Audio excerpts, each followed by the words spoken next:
오늘 우리에게 주시는 하나님의 말씀 여호수아 6장 12절로 21절 말씀입니다. 여호수아 6장 12절로 21절 구약 327페이지입니다. 제가 읽겠습니다. 여호수아 6장 12절로 21절.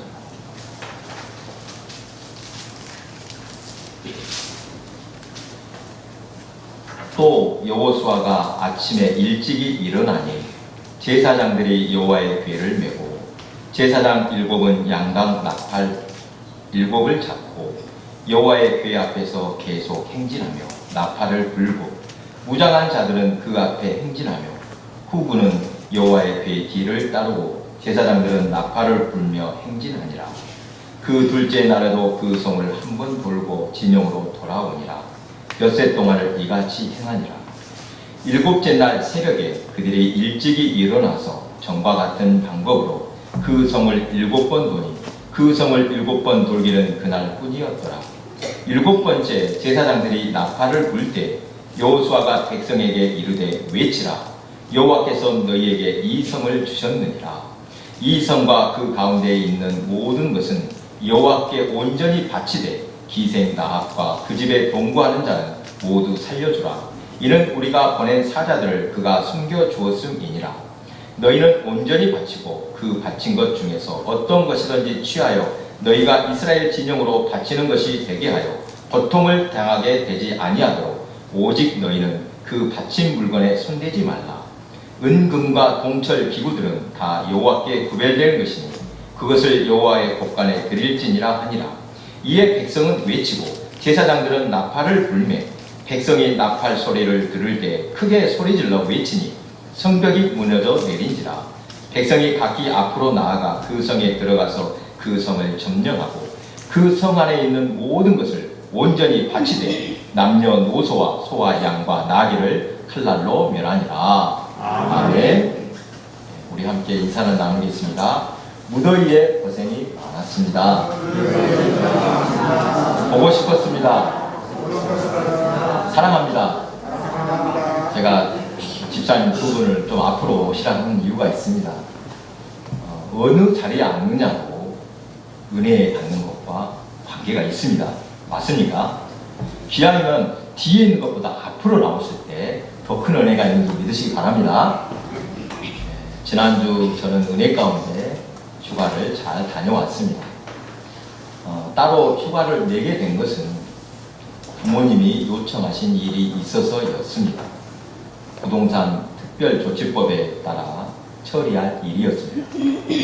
그 일은 계획대로 안 되었지만 어머니와 밤새 이야기 나눈 것이 참 좋았습니다. 오랜만에 보다가 한방에서 밤새도록 이야기 나누었습니다. 가정사를 나눌 뿐만이 아니라 신앙에 관한 이야기를 많이 나누었습니다. 어머님이 늘 강조하시는 말이 있습니다. 신앙생활은 영적 전쟁이다. 이렇게 말씀하십니다. 성경도 사탄은 우는 사자처럼 삼킬 자를 찾고 있다 말씀합니다. 사탄은 성도가 은혜 받는 거 좋아하지 않습니다. 어떻게든 넘어뜨리려고 하기에 늘 깨어 있어야 합니다. 또 성품에 대해서도 나누었는데 타고난 성품은 쉽게 안 바뀝니다만 은혜 받으면 변화됩니다. 그렇게 조금씩 변화되고 거룩함을 훈련하며 온전하게 신앙생활을 할 때 반드시 때가 되면 축복의 열매가 있음을 믿으시기 바랍니다. 성령을 체험한 사람, 하나님께서 우리의 삶에 개입하셔서 역사하신 체험과 간증이 있는 사람은 쉽게 흔들리지 않습니다. 제 자녀에게도 다시 한번 신앙의 중요성을 깨우쳐 주어야겠다고 생각했습니다. 여러분, 신앙생활에서 체험 정말 중요합니다.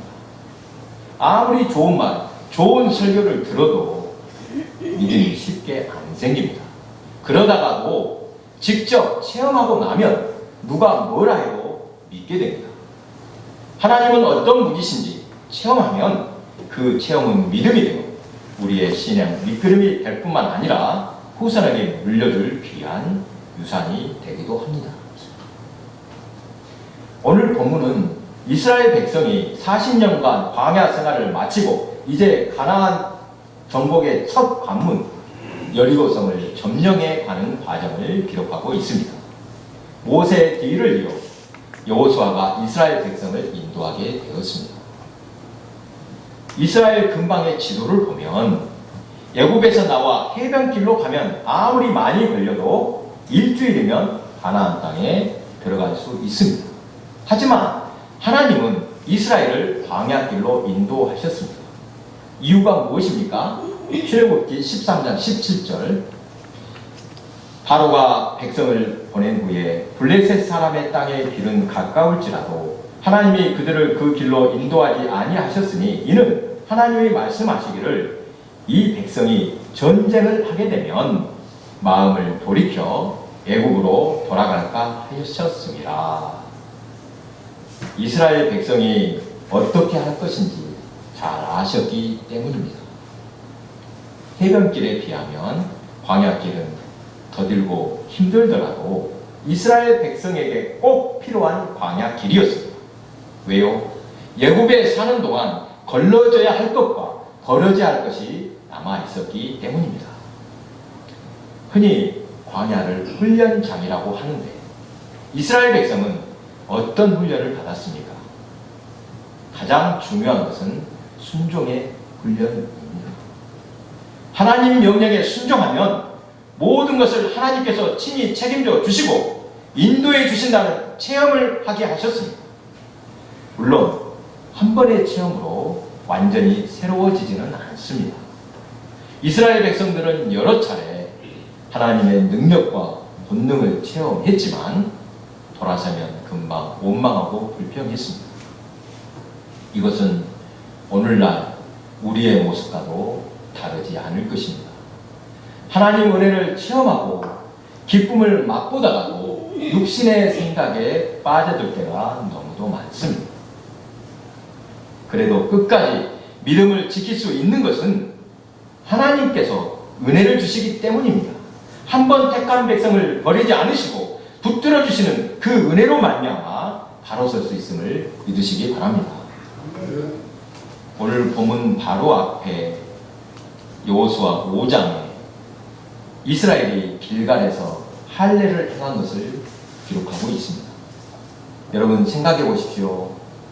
본격적으로 전쟁을 치러야 하는데 할례를 하면 고통이 불편할 수밖에 없습니다. 남성들은 그 고통을 잘 아실 것입니다. 그렇게 있다가 적을 만나면 힘을 쓸 수도 없을 텐데 할례를 하게 한 것은 무엇보다도 중요한 것이 하나님의 백성으로서의 거룩함이기 때문입니다. 당장 눈앞에 보이는 위험에 우왕좌왕하지 말고 거룩한 백성으로서 본분을 다하면 하나님께서 책임져 주신다는 이 믿음을 가지라는 것입니다. 이스라엘의 광야 생활과 우리의 삶을 돌아볼 때 한 가지 흥미로운 사실을 발견하게 됩니다. 여러분 잘 들어보십시오. 적당히 아쉬울 때보다 완전히 길이 막히고 아무것도 바라볼 수 없을 때 더 큰 하나님의 본능을 체험한다는 것입니다. 맞습니까? 내 힘으로 아직 할만하면 간절히 부르짖지 않습니다. 내 힘으로 할 수 없음을 깨닫게 되어 하나님께 맡겨드릴 때 기적을 체험하게 됩니다. 출애굽 당시를 떠올려 보시기 바랍니다. 뒤에는 애굽의 군대가 따라붙고 앞에는 홍해가 가로막고 있습니다. 앞으로도 뒤로도 갈 수 없습니다. 애굽의 군대와 맞서서 싸울 수도 없고 도망갈 수도 없습니다. 어떤 방법도 없습니다. 오직 하늘을 향하여 기도할 수밖에 없는 바로 그 순간이 하나님께서 역사하신 때임을 믿으시기 바랍니다. 하나님께서 역사하실 때 보십시오. 우리가 할만하다 할 때는 가만히 계십니다. 이것저것 해볼 것 다 해보고 이젠 도저히 방법이 없다고 하나님께 부르짖을 때 능력의 손길로 구원해 주십니다. 여러분, 이런 체험을 꼭 해보시기 바랍니다. 오늘 말씀을 준비할 때 눈에 띄는 두 구절이 있었습니다. 첫 번째는 여리고성을 점령한 방법으로 20절입니다. 이에 백성은 외치고 제사장들은 나팔을 불매 백성이 나팔 소리를 들을 때 크게 소리질러 외치니 성벽이 무너진지라. 백성이 각기 앞으로 나아가 그 성에 들어가서 그 성을 점령하고, 그 다음 두 번째로 21절 말씀입니다. 그 성 안에 있는 모든 것을 온전히 바치되 남녀노소와 소와 양과 나귀를 칼날로 멸하니라. 여호수아가 여리고성을 무너뜨린 이야기 한 번쯤 들어보셨을 것입니다. 여리고성은 쉽게 점령할 성이 아니었습니다. 가나안을 차지하려면 첫 관문 여리고를 반드시 점령해야 하는데 이스라엘이 성을 점령한 방법을 보십시오. 그들 힘으로 싸워서 얻은 것이 아닙니다. 하나님이 명령하신 대로 하루에 한 차례씩 성을 돌고 마지막 7째 날 7번 돌고 제사장이 나팔을 불 때 외쳤더니 무너졌습니다. 손쉬운 승리였습니다.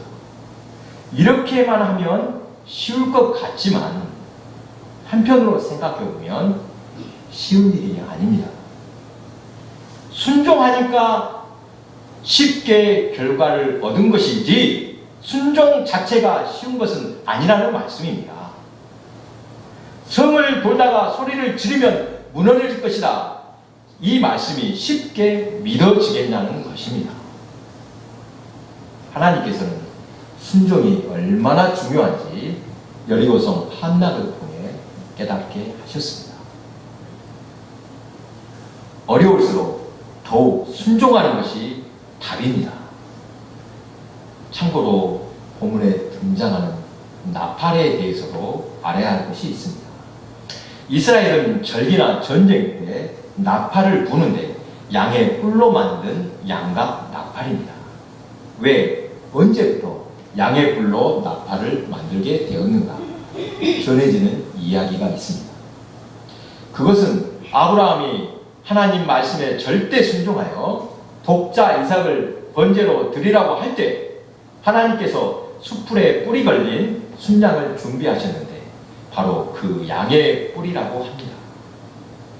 이스라엘 백성들은 양각 나팔 소리를 들을 때 이스라엘의 아브라함의 순종을 떠올리는 것입니다. 아브라함의 신앙을 유산으로 물려받은 것이 참으로 아름답게 보입니다. 본문에서 큰 성 여리고를 점령하고 백성들은 자신감을 얻는데 두 번째 아이성 전투에서는 패하고 맙니다. 아이는 아주 작은 성이었습니다. 여리고에 비하면 어른과 아이 같은데 패했습니다. 그 이유가 무엇입니까? 아간의 범죄 때문이었습니다. 아간은 하나님의 명령을 어기고 여리고 성에서 노획한 것 일부를 취하여 감추어 두었습니다. 그 바친 물건에 손대지 말라 명령을 어긴 것입니다. 그런데 어차피 다 불태워 없애고 죽을 것입니다. 일부를 감춰둔 것이 그렇게 큰 죄가 됩니까? 그리고 또 한 사람 때문에 이스라엘 전체가 크게 해를 당하는 것이 이해하기 힘든 것 같습니다. 이 시간에 여리고를 무너뜨린 방법과 모든 것을 온전히 바치고 바친 물건에 손대지 말라는 명령이 얼마나 중요한지 살펴보도록 하겠습니다. 미리 결론을 말씀드리자면 본문의 교훈은 순종과 거룩함입니다. 앞에서 말씀드렸듯이 하나님께서 이스라엘과 우리 성도에게 원하는 것은 거룩함과 순종임을 믿으시기 바랍니다. 지난주 요나를 통해서 은혜로우시며 자비로우시며 노하기를 더디하시며 인애가 크신 하나님을 나누었습니다.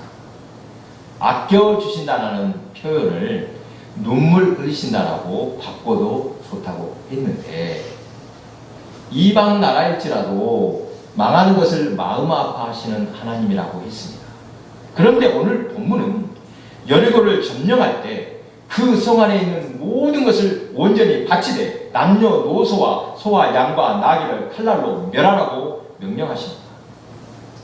이 구절을 통해, 이 구절을 근거로 여호와는 잔인한 신이라 비난하기도 합니다만, 이렇게 명령하신 이유는 주의 백성 이스라엘의 거룩함 때문입니다.